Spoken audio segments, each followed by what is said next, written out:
এই দেখো গলদা চিংড়িগুলো আজকে আমি আমার মতো করে রান্না করছি। নুন হলুদ মাখিয়ে রেখেছিলাম, আর দেখো কি সুন্দর কেটে ধুয়ে পরিষ্কার করে একদম নুন হলুদ মাখিয়ে রেখেছি। আর আমি আমার মতো করে রান্না করছি, কারণ টমেটো কেটে নিয়েছি, পেঁয়াজ কুচি দিয়েছি, আর এখানে আদা রসুন কাঁচা লঙ্কা, তারপরে জিরে গুঁড়ো ধনে, জিরে গুঁড়ো না গোটা জিরে ধনে সব একসঙ্গে জিরে বেটে দিচ্ছি, সব একসঙ্গে। আর এই যে আমার কি বলতো, আমার একটুখানি আবার পেঁয়াজ কুচি দিলে ভাল লাগে। দিদি আবার পুরো পেঁয়াজটাকে ঘষে দেয়, আমি অর্ধেক পেঁয়াজ কুচি দিলাম আর অর্ধেক পেঁয়াজ ঘষে দেবো। আর আমি আমার মতো করে রান্না করছি, তোমরা হয়তো অনেকে অন্য রকমভাবেও রান্না করো। এটা আমি আগে একটু মাছগুলোকে ভেজে নিচ্ছি।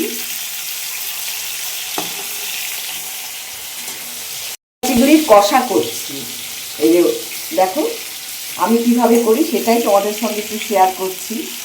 হালকা একটু ভেজে নিলাম, মাছগুলো আমার ভাজা হয়ে গেছে, আমি একটা একটা করে তুলে নিচ্ছি।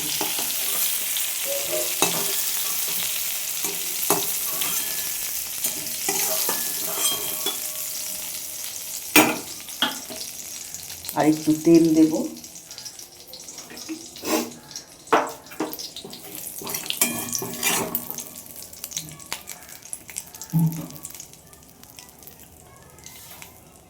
আমি এখানে গোটা জিরে ফোড়ন দিলাম আর তেজপাতা।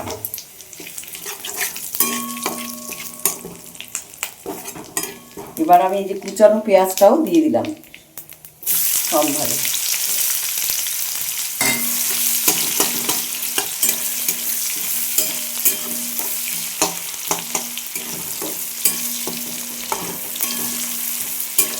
ভাজা হয়ে গেছে, আর বেটে রাখা মশলাগুলো আমি দিলাম। এখানে আদা রসুন কাঁচা লঙ্কা জিরে গুঁড়ো দিয়ে গোটা জিরে ধনে সব একসঙ্গে আমি বেটে নিয়েছি।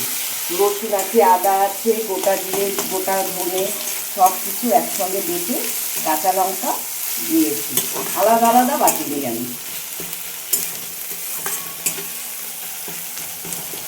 আমি আমার মতো করে করছি। আমি অত পাকা রাঁধুনি না, হয়তো তোমরা বলবে হ্যাঁ হ্যাঁ কত বয়স হয়ে গেলে এখনো পাকা রাঁধুনি না। হ্যাঁ, আমি বয়সটা আমার হয়েছে, কিন্তু রান্নার দিক দিয়ে আমি একটু কাঁচা, কারণ আমার এক্সপার্ট হচ্ছে দিদি। আমি কোনোদিনই দিদিকে ওভারটেক করতে পারবো না। দিদি হচ্ছে ভীষণ রাঁধুনি, সব কিছু শেখা আমার দিদির কাছ থেকেই। এবার আমি দিয়ে দেবো টমেটোটা। আমি চিকেন কষা যেরকম করি ঠিক আমি এই চিংড়ি মাছটাও গলদা চিংড়িটাও আমি সেইভাবেই করছি। এবার দেখো আমি নুন আর হলুদ কিন্তু এখনো দেইনি। এই যে আমি একটু হলুদ দিয়ে দিলাম হচ্ছে স্বাদ মতো নুন। আমি যদিও বাটার মধ্যে দিয়েছি, তারপরে মাছের মাখার মধ্যে দিয়েছি, একটু কমই দিলাম। তারপর আমি দিয়ে দেবো হচ্ছে কাশ্মীরি লঙ্কার গুঁড়ো, বলতে একটু লাল লঙ্কার গুঁড়ো। দেখো আমি এই হাতা খুন্তির মধ্যেই নিয়ে নিচ্ছি একটু কালারের জন্য। এই যে দিয়ে দিলাম, একটু জল দিয়ে দিই। এবার জল দিয়ে ভালো করে কষাবো, যখন তেল ছেড়ে দেবে তখনই আমি আসল জলটা দেবো। দেখো বন্ধুরা, আমার এই যে তেল পুরো ছেড়ে দিয়েছে মশলা থেকে, মশলাটা আমার কষানো হয়ে গেছে। আর সবচেয়ে আগে আমি দেবো হচ্ছে এই যে শিলনোড়া ধোয়া জল। আমার এটা দিদিও দেয়, দিদির থেকে দেখে আমিও শিখেছি, আমার মাও দিত দেখতাম।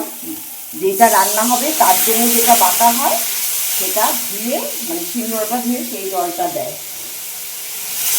সবার আগে এটা দিলাম। এবার আমি পরিমাণ মতো জল দেবো, যতটা ঝোল রাখবো, কষা কষাই করবো, একটু ফুটবে তো মাছ দিয়ে।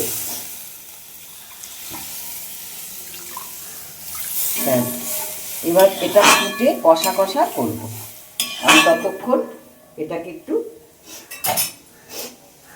ঢাকা দিয়ে রাখছি। এই যে মাছটা ফুটে আসলে তারপরে মাছটা দেব। এবার দেখছি, এই দেখো পুরো ঝোলটা একটু ঘন হয়ে এসছে। আমি একটা একটা করে মাছ দিয়ে দিই,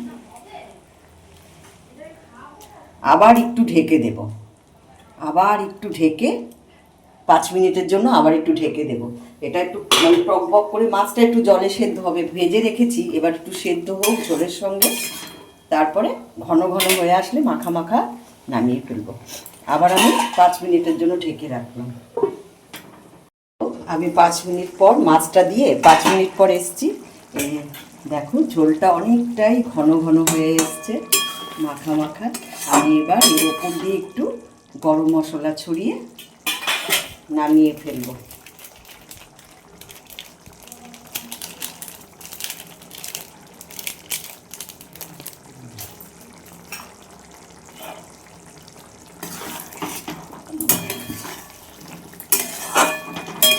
কালারটা কিন্তু হেভি এসছে বলো।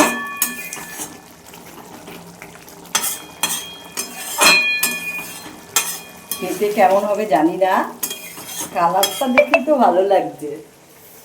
আচ্ছা এবার আমি নামিয়ে ফেলছি। দাঁড়া,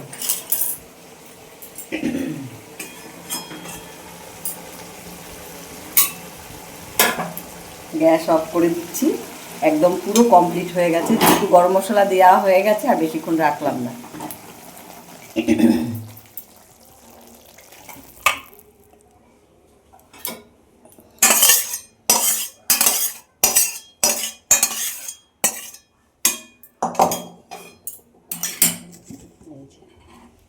হয়ে গেল আমার আমার মতো করে গলদা চিংড়ি কষা। কষা বলতে মাখা মাখা। তো আমার ভিডিওটা এই পর্যন্ত। যদি আমার ভিডিও তোমাদের ভালো লাগে তবে লাইক কমেন্ট শেয়ার করো, আর অমৃতা পালকে ফলো করো। সবাই ভালো থেকো, সুস্থ থেকো।